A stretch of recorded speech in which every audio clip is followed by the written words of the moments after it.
Are we going to tell the truth that we're both trying to watch the football at the same time, or? Yeah, I think we'll just throw it in. It'll be quite funny.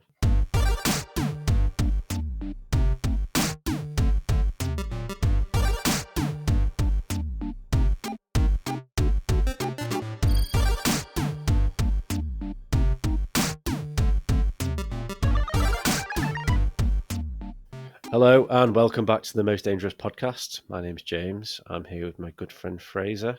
How are you this week, Fraser?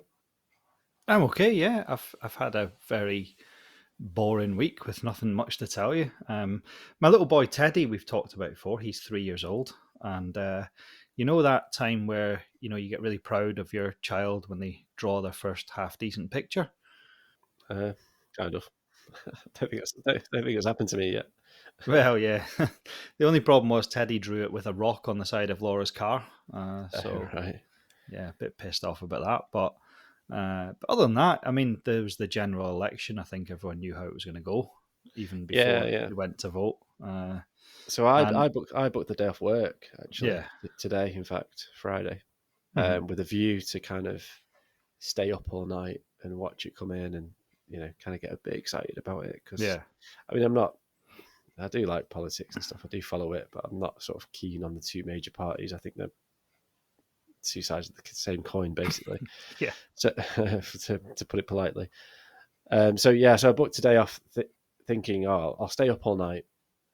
I'll watch it come in and I'll have a good time, get a few beers in and whatever. The exit poll came in, didn't it? And it was just like, this is going to be a landslide, this. So even if that's 20% inaccurate, it's still going to be a landslide. It's still going to be a landslide. So it was a bit like, right, okay, this is how it's going. Mm-hmm. So I got to about sort of 2:30. I think I managed, maybe 3. Mm-hmm. And then I just sort of fell asleep. But I left the telly on. And I slept all night on the settee. Yeah. And then I woke up around about sort of 9:30, I think it was. But then, like, my partner had gone to work by that point, and the kids had gone to school. What, and just left you on the settee? Yeah. But I must have sort of stirred or something. I don't know. Yeah. But so, technically speaking, they knew the result before I knew the result. So even though I booked the day off to kind of sort of watch it and stuff. But yeah, I mean, we've spoke on this podcast before, fuck the Tories and all that. So it's good to see the back of them. Yeah. That's going to be change. Just hopefully get enough time to make the change. But let's not. We're not a politics podcast. No, certainly not. But yeah, it's interesting. Always interesting when there's a major change. So yeah, we'll see how it goes. Fingers crossed, because it can't get any worse, can it? Surely not. So yeah, I mean, that's all I've done this week, really. I just work, and I mean, the weather's been shit, hasn't it? Where's this summer? It's been crap. Well, I've got something I want to talk to you about, James. I've had a wonderful idea. I've been helping out occasionally in my sister's place, big flooring shop in Chester, with a warehouse and showroom and everything. And I was putting some stuff up on top of the showroom. There's like a mezzanine floor. Putting some stuff up there, and I came across my parents' old tandem bicycle. Oh, I remember that. Yeah, I remember that. Yeah. See, my mum couldn't ride a bike. She still can't. So they got a tandem so they could go out and bike rides. And even worse than that, when my dad got his brain tumour and he wasn't really steady on a bike, they got matching tricycles. Oh, for real, yeah. Yeah, I don't know which was more embarrassing, the tandem or the matching trikes. But I had a little idea, James. I think yourself and me should do a charity day where we do a sponsored bike ride on the tandem from my house to Snowdonia, and at the end of it, when we get there, do the biggest zip line in the country. Hang on a minute, because this has just been sprung on me now. I know, that's why I wanted to do it in live. So how far is it? 68 miles. 60 miles on a tandem to Snowdonia? Yes, no, right. I've looked it up and I'll send you all the details later, okay? 68 miles, it's 5 hours straight cycling, right. 12 miles an hour. We leave early in the morning. Every 45 minutes, every hour, we stop somewhere, we have a drink, not an alcoholic drink, have a drink, check in, do some little live podcasting, and Eventually get there 7 o'clock at night. There's a little cottage that I found just right next to the zipline place. Oh yeah. I could get there, a couple of beers, stay the night, do a live podcast, get up in the morning and do the fastest and highest zip line in the country, which is, it's not really dangerous, but it's kind of dangerous. And we could raise a lot of money for a really good charity, like men's mental health or something. We could do really good with it. Okay. I mean, I'm not saying no. I'm not saying no. I mean, it's funny that you should mention sort of mental health this early on in the podcast, because as you know, I mean, listeners know the format these days where we don't tell each other what we're going to do. Yeah. And one of the sort of subjects, I suppose, that comes out of the tale later on is sort of to do with mental health. Right. So, yeah, I'm not going to commit to it. Yes, I think commit to it just yet. I think we need to have further discussions about this, but it sounds like something I'd be happy to do. But no, I'm not saying yes. He said it. He said it. You can all hear him.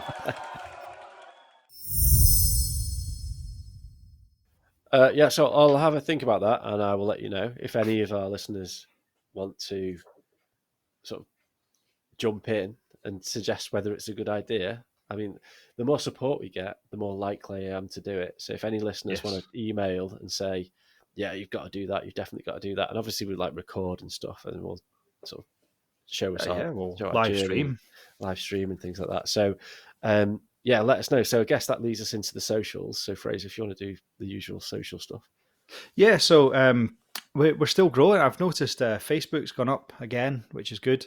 But Facebook's going up faster than our Spotify followers. So if you do listen to us and you're not already following us on Spotify, if you can click the three dots and make sure that you follow us, rate us, put yourself down as an automatic downloader, that's important. That means if you happen to be in the middle of Wales cycling a tandem and you've got no internet signal, you can listen to our podcast. That's it. So we do want some support on this. So in order for me to do this, to commit to this, I want some feedback from our listeners. They need to tell me that this is the thing to do.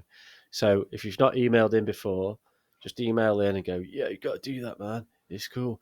And if you've not rated us before or got us on auto download and on Twitter, TikTok or whatever. God, I'm too old.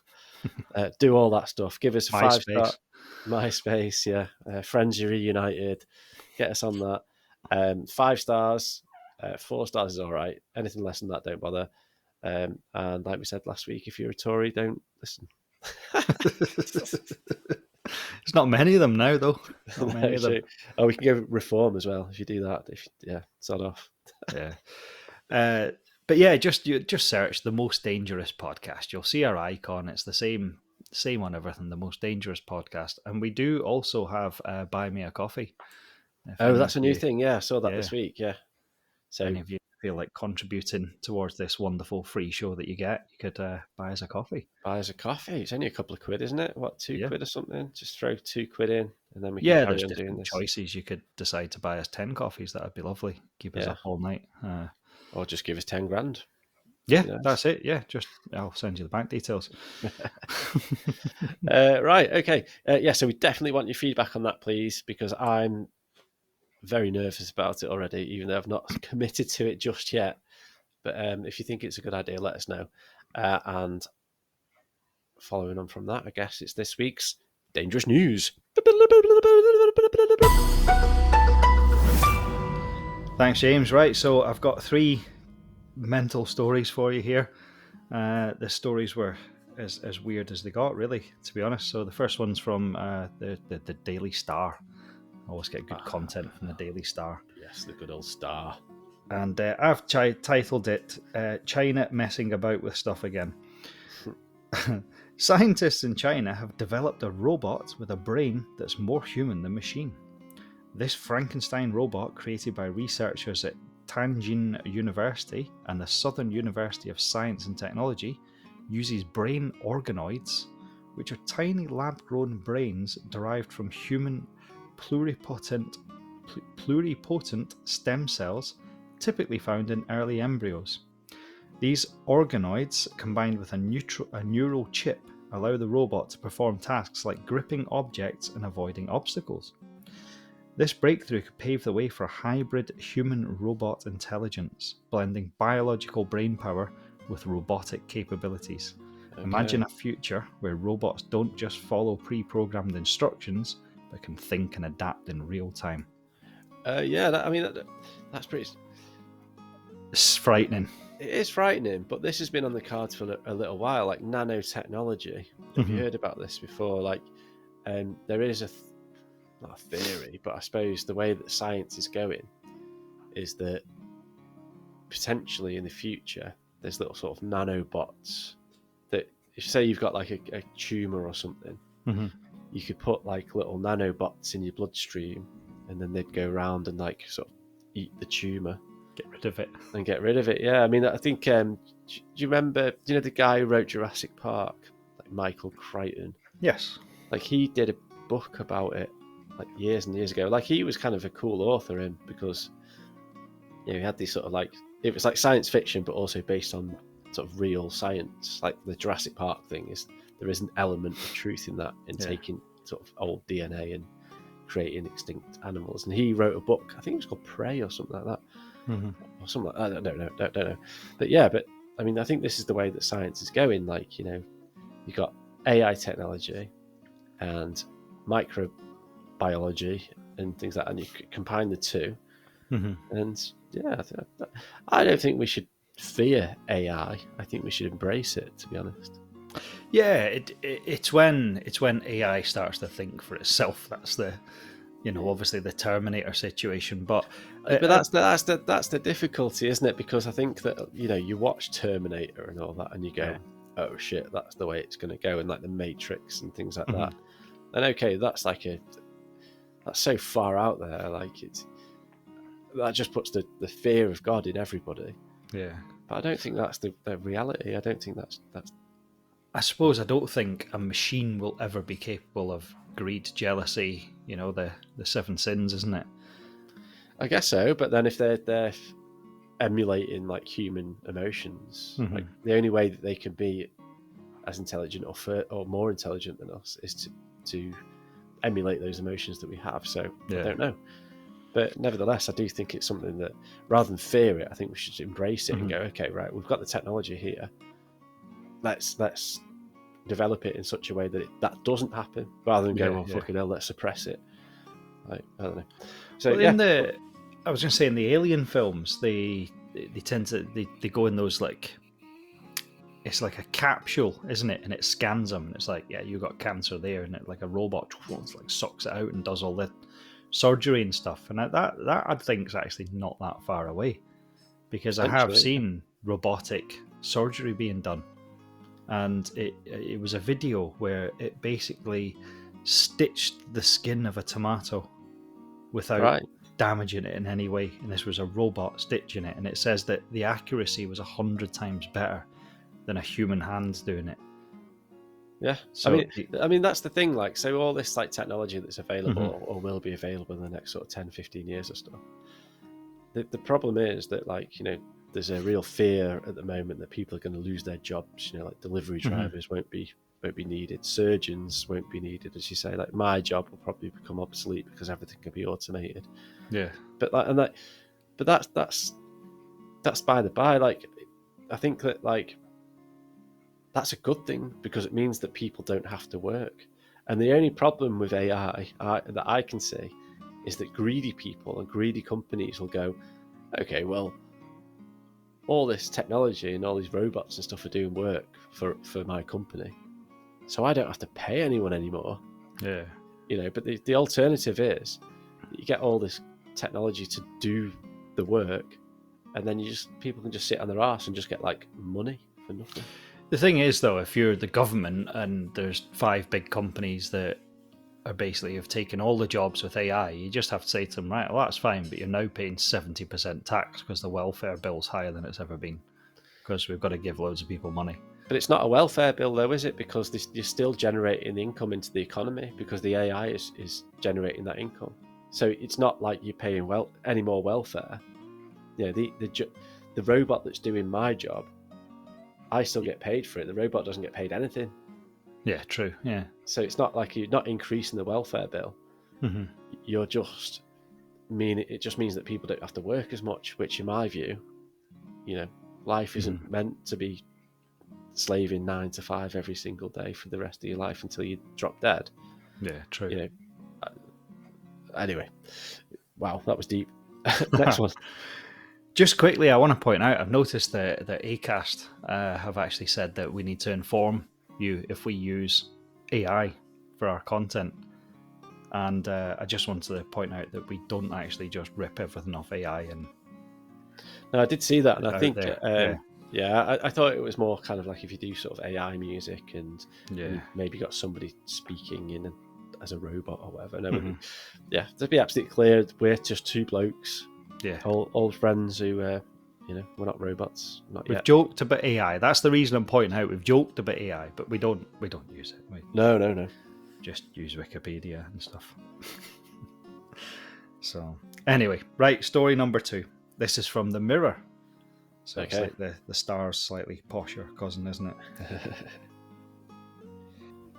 So in Toronto, in Canada, there's a vending machine which offers a let the Lord decide option. This unique feature randomly selects a drink for you and has been causing quite a stir online. So I did see something about this. Yes, I thought it was a fake thing, but yeah, go on. Drinks machine, and there's just one button with a picture of Jesus next to it, and it says, let the Lord decide. Right. Social media users have had mixed reactions to this mysterious vending machine.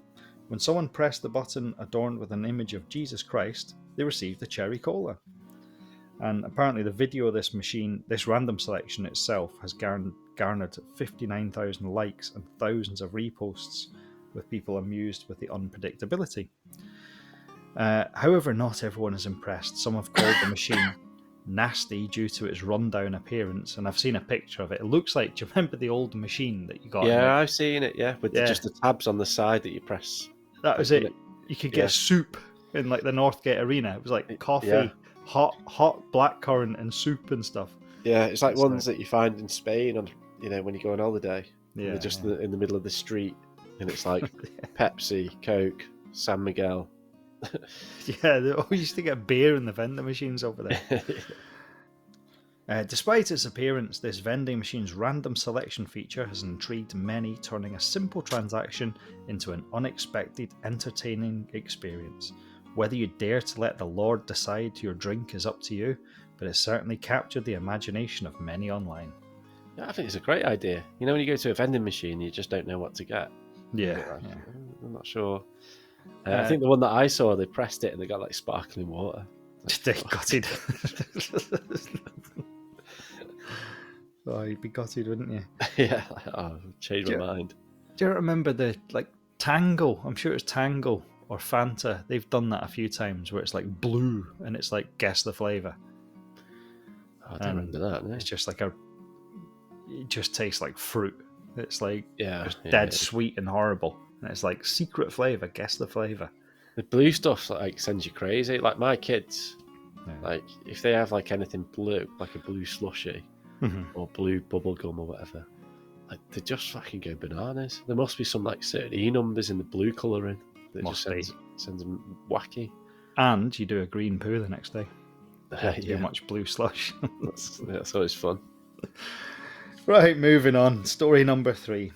This is from Sky News, a little bit more sophisticated story. It's not really. Parisians are threatening to defecate in the River Seine, expressing their frustration ahead of the upcoming Olympics. This protest, marked by the hashtag... Now, I can speak French, but I haven't done it for a long time. You can't speak French? Are you trying to kid? You can't speak French. I can speak French. Lived there for a year. Fuck. Yeah. I spoke enough French. Yeah. Une bière. Une bière, s'il vous plaît. Do you know our most common phrase was, Bonjour, Patrice, je suis désolé. Je suis en retard. J'ai mal à la tête. J'ai bois beaucoup de boissons hier soir.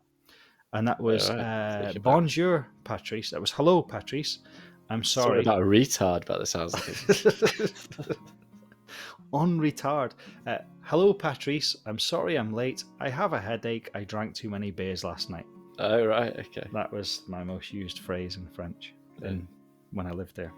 That was my French tutor I went for a month to the Institut de Conseil to learn French. Yeah. Very good. Full of absolute tools. The hashtag Je suis dans le Seine le 23 juin, which translates to I shit in the Seine on the 23rd of June. Right. That's okay. Has it happened? Because it's gone the 23rd of June now. Well, yes, it has happened. Oh, God. The spark for this protest is significant funds over 1.4 billion invested in cleaning the Seine for the Olympic events like triathlons and open water swimming. Oh, Many locals feel that these resources should have been addressed pressing social issues instead. Originally, Paris Mayor Anne Hidalgo planned to swim in the Seine on Sunday to demonstrate its cleanliness. However, she postponed this until after the French elections in July. President Emmanuel Macron also promised to swim in the Seine before the Games, but hasn't specified a date. So they're not being clear about the date because they know that when the president's going to swim in it, everyone's going to shit in it the night before. Oh, right, yeah. So, yeah. Gotta love the French, though, don't you? I like the sort of mentality of it, because they don't take any shit like the French. Sorry, the yeah, we've talked about this before, though, haven't we? When we were talking about going on strike and stuff. Yeah, they just strike. I mean, here we just kind of go, oh yeah, fine, yeah, whatever. They just go, right, no, not having it. Yeah, you want to swim in it? We're all going to shit in it. Yeah, fuck you. So yeah, there's more to the story, but I think that kind of covers it really. So basically, they've spent 1.4 billion cleaning the river for the Olympics, and all the people are like, "What a waste of money! We're all going to shit in it." So that you have wasted your money, basically. Good old French. Good old French, yeah. I mean, got to love a French protest. Yeah. So that dangerous news was a bit of a car crash, but that was it. Okay, right, wicked. So that was this week's dangerous news.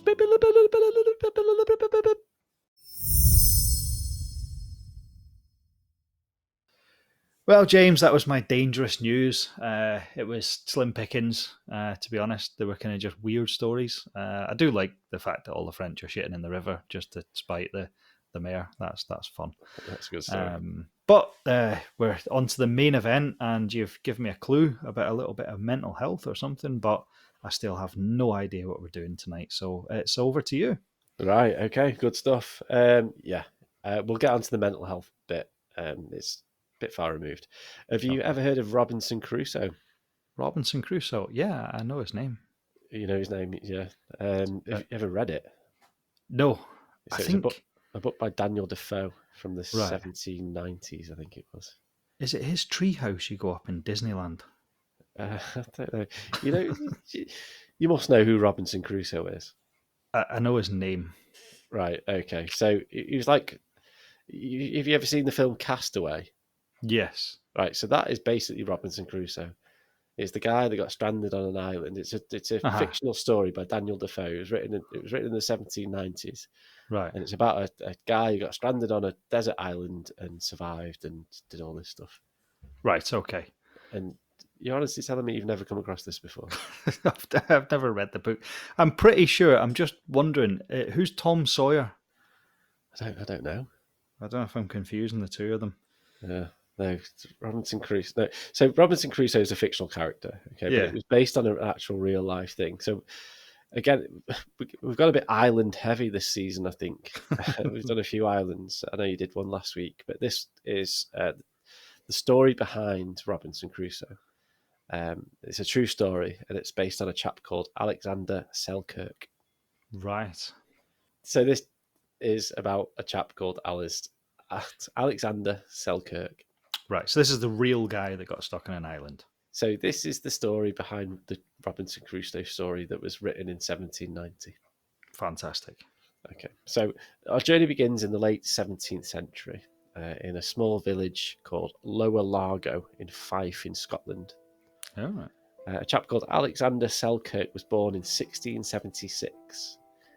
He was the son of a shoemaker, and his dad and his family were like, right, okay, well, you're going to be a shoemaker too, because we're all shoemakers. So this is the way it goes. You follow your dad's footsteps. But he was a bit of a live wire, and he longed for a life at sea. So if you think back to the time, it's like when the sort of British Empire was sort of spreading out and sort of stealing land from other countries and stuff like that. Yeah. So he that was his view set. He was like drawn to the adventure and the perilous life of a sailor. There's the saying that the British never discovered anywhere because there were always people there when they got there. Yeah, it was already discovered by other people. We just got there and took it. I saw this tweet the other day, and it was like, name something great that the British have done. It's like, I've seen that. Yeah, like created so many Independence Days for so many countries. Yeah. So this is at that time where the British Empire is spreading out, and everybody wants to be a sailor because it's let's go and discover new things or find new things. He was a bit of a wrong un, this Selkirk. Right. He had sort of lots of misadventures and run-ins with the law when he was a bit younger. He had a rebellious nature, fiery temperament, and he found himself in trouble more than once. And in 1695, he had a big falling out with his family, similar to the Robinson Crusoe story, if you ever get around to reading it. I will say, because I've read it, and it's a really tough read, to be honest, because it was written so long ago. Robinson Crusoe? Yeah, so the language is like really kind of old school. Have they not done like a modern version of it? When I was growing up, I mean, the thing that got me interested in it in the film a long time ago, when I was growing up, I had like a picture book of Robinson Crusoe. So that kind of got me into it. And then I read the actual original book, and it's tough. Yeah. It's a tough read. I read Mary Shelley's Frankenstein recently. Yeah, it's like written around about the similar sort of time. Yeah. So it's kind of like you get this sort of ye olde English stuff. So. It was a wonderful story, but it was tough at times. Yeah, so you keep sort of read the same sentence about 3 times, going, what's going on there? So similar to the story, he had a massive falling out with his family, and this is in 1695, and he ran off to sea. Right, I've had enough of this. Ran off to sea. Ran off to a boat which went onto the sea. And just to sort of escape punishment from his family. Yeah. So Selkirk's first voyages were aboard privateering ships. Now, privateering ships were privately owned vessels, authorised by the government to attack enemy ships during wartime. So basically, they sort of legalised pirates. Oh, right. So you'd have like a convoy of ships. So you just go, right, okay, well, if there's any ships coming into our waters, you've got our authority to go and attack them and take all their stock and all the rest of it. Like Dog the Bounty Hunter. Yeah, kind of thing, yeah. I guess so, yeah. Okay, what do you call them? Is it vigilantes? No, kind of. Not like, but they're they've got authority from the powers that be, so not really vigilantes, but a similar sort of thing. Like, if anyone comes over here, you fuck them up. And that's fine. There's no repercussions. So he joins sort of he goes onto these ships and sort of learns his trade, quickly adapting to the harsh conditions and dangerous life at sea. He participates in raids, learns valuable skills, and essentially these would prove essential for his survival, I suppose. So in 1703, Selkirk joined an expedition led by a very famous privateer and explorer called William Dampier. Okay. So he's famous at the time. I don't know who he is, but apparently he was famous. And the goal was to harass Spanish ships along the western coast of South America and to seize their treasures, and then sort of keep them for their own. Dampier's fleet, so it wasn't just one ship, it was quite a few of them, included a ship called the Cinque Ports. Now, Cinque is in sort of like, it's not Cinque as in S-I-N-K. It's Cinque, C-I-N-Q-E-E ports. Oh, right. So like Cinque Ports, I suppose. 5? Yeah, I guess. Is that how you spell 5 in French? You're the expert. You're the fluent French speaker. There's no E in it, it's just C-I-N-Q. But I'm trying to think in Spanish, is it Cuatro Cinco? Cinco. So yeah, so Cinque Ports. This is the name of the ship that Selkirk was on. He was serving as a sailor master, and he set sail to find sort of hopes and fortune and glory and all the rest. Right. Dampier was a captain of a second ship called St. George, and Selkirk was on this sunk ports. And his sailing master, the captain of this ship, was called Thomas Stranding. Okay, so you've got two ships in this convoy. You've got this Dampier chap who is on the main ship, and this other chap, Thomas Stranding, on the other one.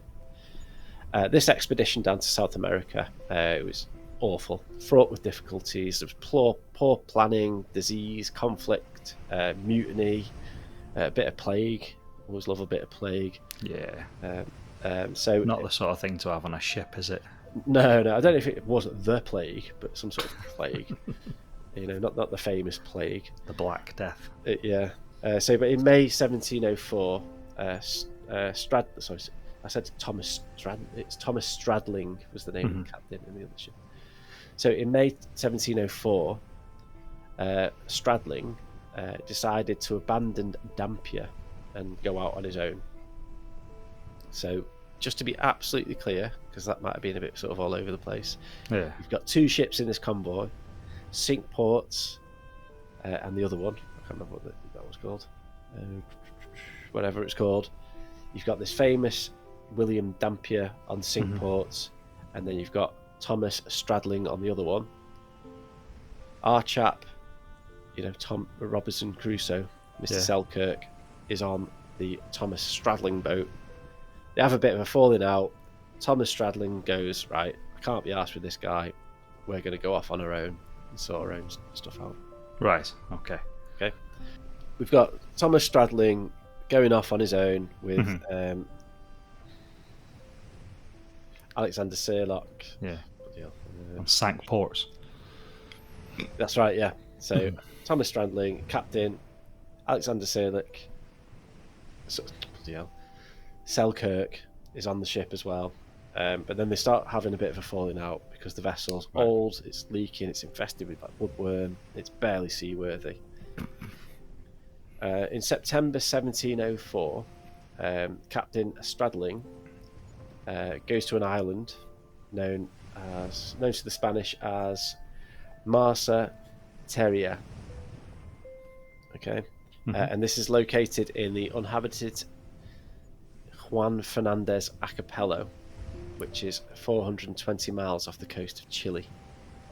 So he goes there sort of mid-expedition to sort of restart, get some fresh water and supplies. Wow, so that's like, if they've come from Spain, that's right the other side of South America. I think you remember I said they went to South America. They were doing this sort of stuff in South America. So they're sort of come in back the area. up round. Yeah. So they've gone to this place, to this island, to sort of stock up and go, right, let's regroup. We've had a bit of a tough expedition. We've split up with the other group. Let's just chill out for a bit. So after a particularly contentious argument with Captain Stradling about the ship's condition and the danger it posed, Selkirk made a fateful decision. So he declared that he'd rather stay on the island than continue on the ship. Right. He thought it was dangerous.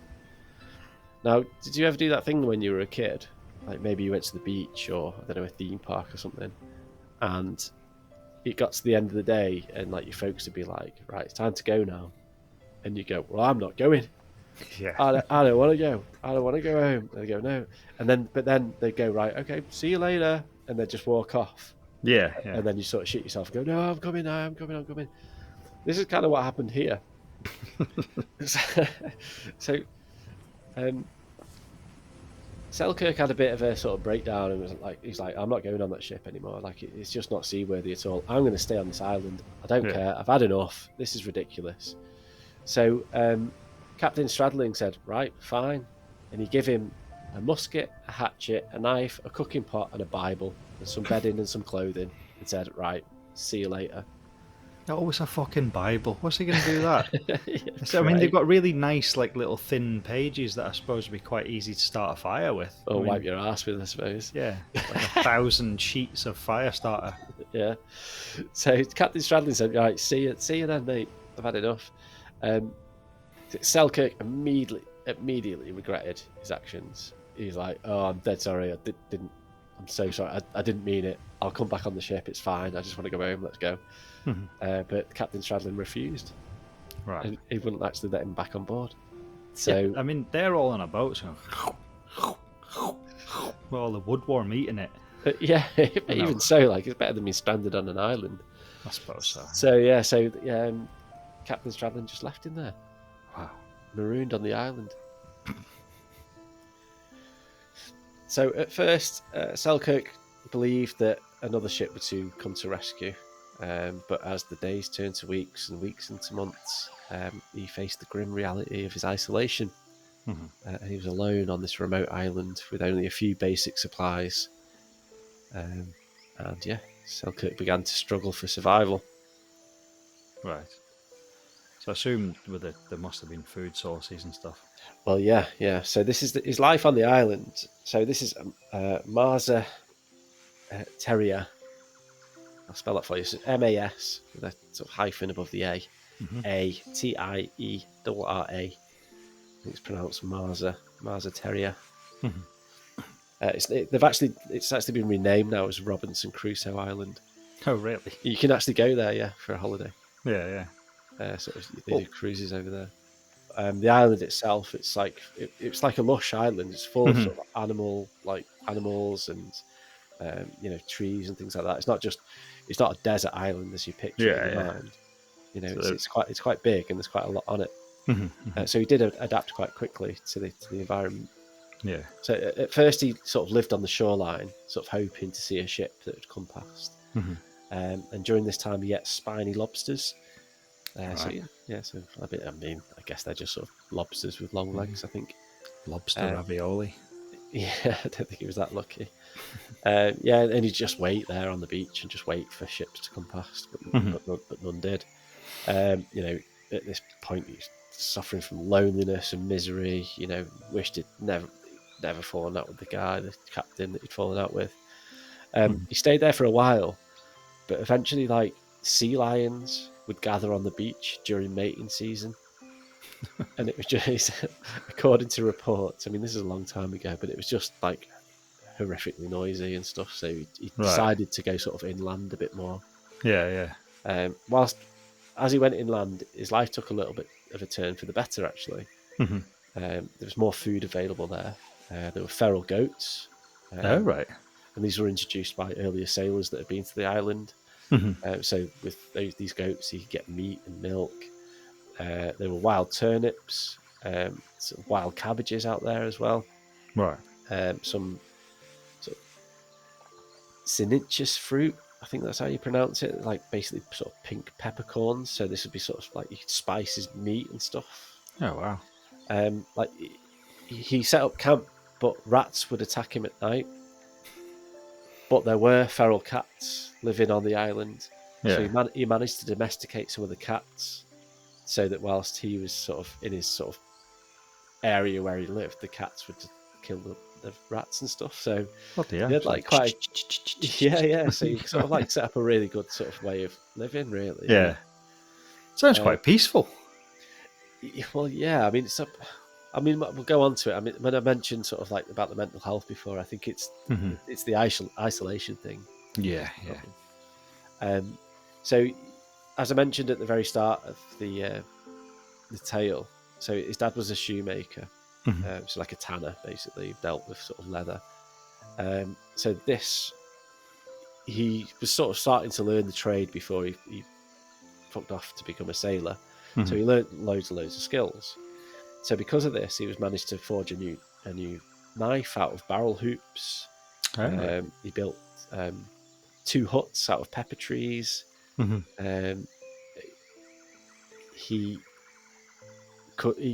his clothes eventually sort of wore out, so he was able to fashion new clothes out of goat skin. Right. And he'd use like sort of, I think it's cat nails or the nails from the goats for sewing, stitching things together. Wow. His shoes became sort of destroyed over time, but he didn't need to replace them because his feet became sort of so toughened and calloused. Like a hobbit. Yeah, from just walking around. So, and he did rely heavily on the Bible, actually. So when you mentioned like what's the point? Yeah, because he'd find sort of solace in it and comfort because he was on his own. So during his time on the island, there were 2 vessels that came along and came to anchor sort of nearby, sort of just off the shore. Please tell me the first one that came along was the other vessel in the fleet that he fucked off. No, unfortunately not. No. So Save me. No. Fuck you. So unfortunately for Selkirk, they were both Spanish, these ships that came along. So this is at a time where there's quite a big conflict between sort of Spain and Britain. Everyone was fighting for territory around the world, trying to create an empire and things like that. So even though these two ships came along, he hid from them because he knew that if he got captured or he was taken in by them, he would be basically taken back to Spain and tortured for information. So even though there was an opportunity to be rescued on 2 occasions, he decided not. It was best to just stay on the island. There's even a report that he was actually seen by one of the crew members of the ship and chased into the forest, into the jungle. He bolted up a tree to hide, and one of these crew members sort of took a piss on the root of the tree whilst he was sort of hid up in the sort of bush above, and they didn't find him. Wow! So they didn't find him and sailed away. Yeah. So he ended up staying there for quite some time. So we move on now to February 1709. So this is 4 years and 4 months after he was left on the island, and Selkirk's ordeal came to an end. So another British privateering ship, it's called the Duke. This was captained by a chap called Woodes Rogers. It anchored off the coast of the island, and Selkirk, who'd spotted the ship from a lookout point that he'd fashioned, he set up a fire and signalled it for their attention. So he was rescued 4 years later. 4 years later, wow. That's similar to Castaway. I'm sure that's 4 years in that film. Yeah, it wouldn't surprise me. Yeah, it's just ripped it off. Very, very famous story, and it's based on a true story. I think in the book he gets a friend called Man Friday, and this is like a slave that sort of manages to sort of escape his captivity and makes his way to the island. And I think in the film, I think Tom Hanks has a friend called Wilson, which is a ball. Yes, yeah. But that never happened. Obviously not with the ball, but so this guy was just on this island for 4.5 years on his own. So the crew of the Duke were absolutely astonished to find this wild-looking man emerging from the jungle when they did find him, and obviously Selkirk was overjoyed to see them. He shared his story with them, and obviously Captain Rogers and his men were absolutely fascinated. They took him aboard, and Selkirk, he actually joined their crew. Really? Yeah, just got on with life then. Got on with life. He didn't actually go back to England until 1711. Wow. Shit. So what's that? 2.5 years, 3 years later. Selkirk's tale of survival spread quickly. It captured the imagination of the public, as I'm sure it would. And his story was first recorded by Captain Woodes Rogers. Woodes, it's a weird name, isn't it? It's Wood E.S. Woodes. I don't know. Maybe it's just pronounced Woods, maybe. Woodes Rogers. So he wrote a sort of, I wouldn't say a book, but it's more of sort of like a pamphlet or whatever. It's called A Voyage to the South Sea and Round the World. And this was published in 1712. But it wasn't until the English writer Daniel Defoe, as we mentioned earlier, immortalised Selkirk's experience in his 1917 novel Robinson Crusoe. Did he admit that he based it on that guy's story? He did, yeah. He didn't just try and pass it off of, look what I've come up with. No. He based it on this guy's story, but he does take creative liberties. There's loads of like fictional aspects to it. I think in the book he might have been on the island for 20 odd years, I think. And obviously I mentioned before, he meets this chap sort of Man Friday and stuff like that. So it's the basis of his story, but nevertheless it's based on this chap. Robinson Crusoe, the novel itself, became an instant success, and it cemented Selkirk's place in history. The novel's themes of isolation, self-reliance, and the struggle for survival struck a chord with audiences, and have continued to do so for centuries. It's a story that I think is always captivating, because as soon as I saw like the trailers for Castaway, I thought, wow, that looks dead interesting. And when I was younger, I loved the film, the one with the boys that get stuck in the island, Lord of the Flies. Oh yeah. And anything to do with that sort of isolation survival, I think is always a fantastic story. Yeah. I mean, so I can understand why particularly back then when it was a relatively new story. I mean, if someone wrote a survival story now, it's been done 1,000 times before. But I love the fact that it's kind of based on a true story as well. Yeah, because I suppose you could make it up, and this there was artistic license for Robinson Crusoe, but the fact that it's kind of this actually happened to somebody. This is crazy, so yeah, it's crazy stuff. So despite all his fame, this Alexander Selkirk in his later life, it's pretty unremarkable. He went back to sea. He joined various expeditions. Actually, eventually ended up serving in the Royal Navy. Really? He never settled down. He was always known to be sort of quite restless and just wanted to sort of keep on moving and keep on keeping on type thing. And he died in 1721 at the age of 45. 45? Shit, he did all that and then died at 45. yeah. Absolutely. I'm 41, wondering what I should do with my life. Yeah, it's just 45. Apparently, it's from yellow fever. He was stationed. Yellow fever. Yeah, stationed off the coast of West Africa, and he came down with yellow fever. Wow. Bet I wish he stayed in the island. I don't know about that. What is yellow fever? Do you know? Just a virus. Yeah, I don't know specifically. I probably should look that up. Mm-hmm. So Alexander Selkirk, let's finish this off. He's remembered as not only as the inspiration for Robinson Crusoe, but also a symbol for human endurance and the will to survive against all odds.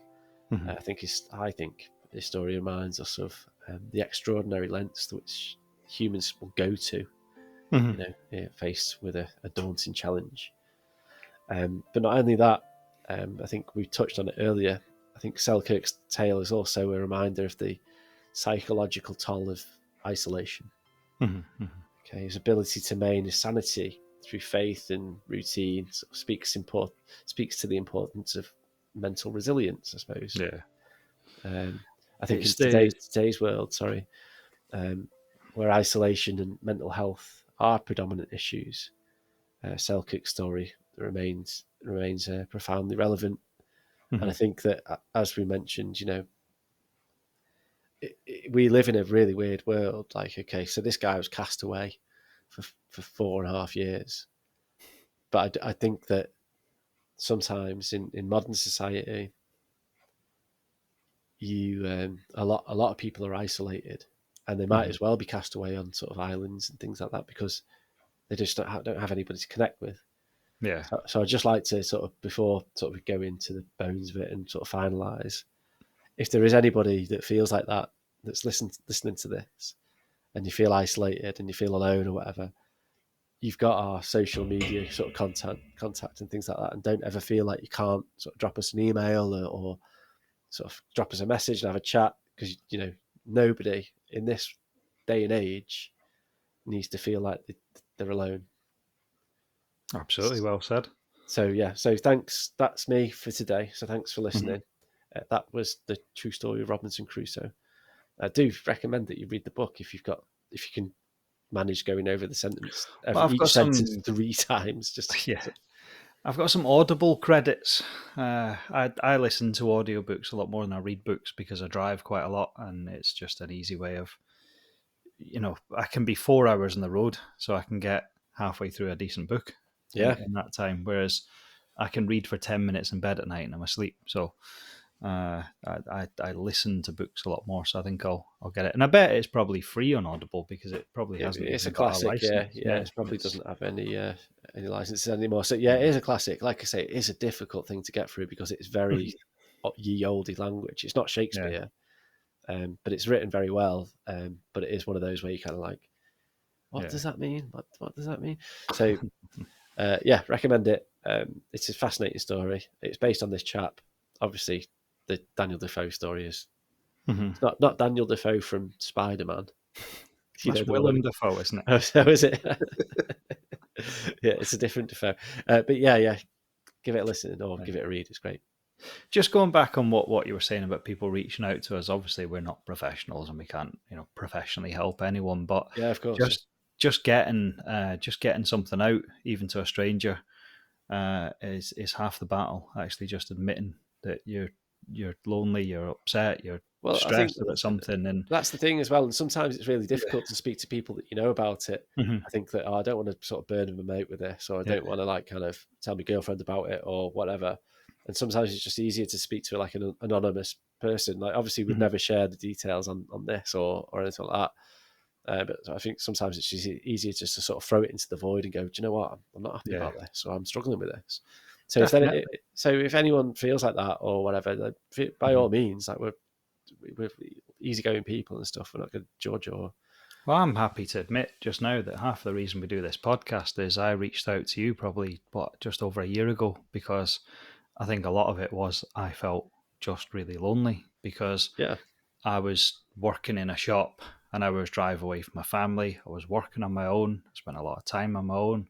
I came home, my wife and kids, were always there, but always busy.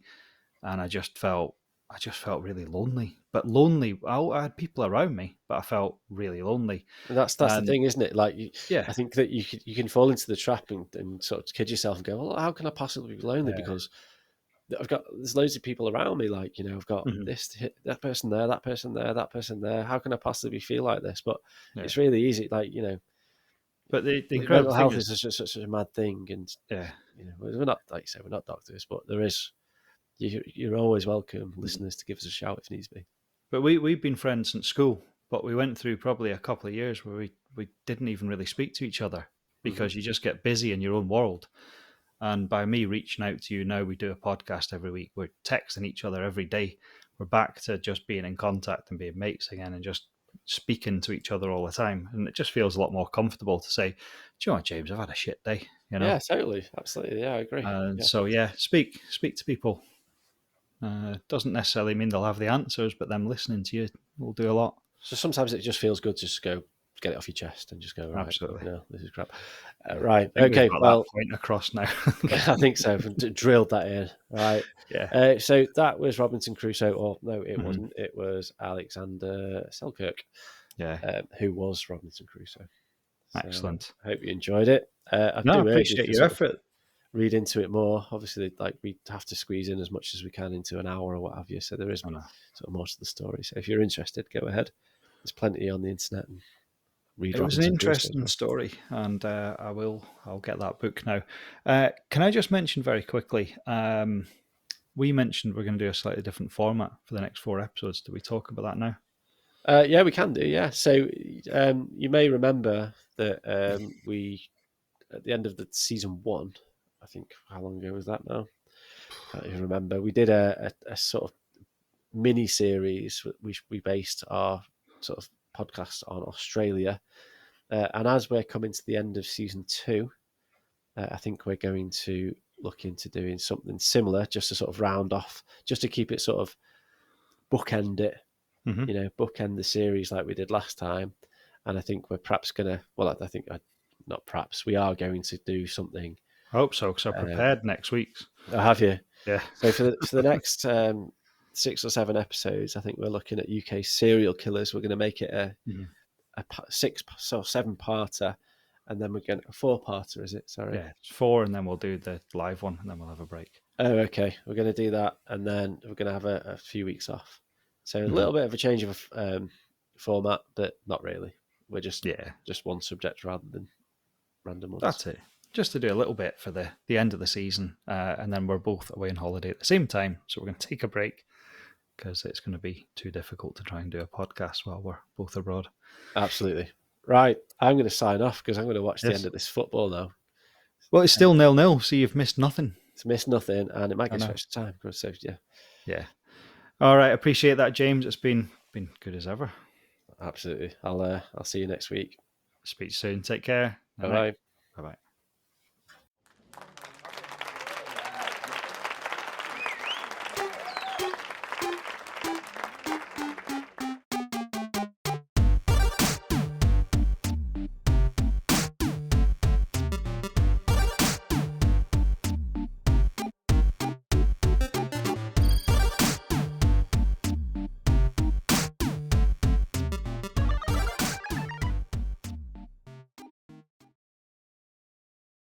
that's right in the middle of his head, and he's got quite a nose as well. That's got to hurt twice as much as someone with a normal nose. Yeah.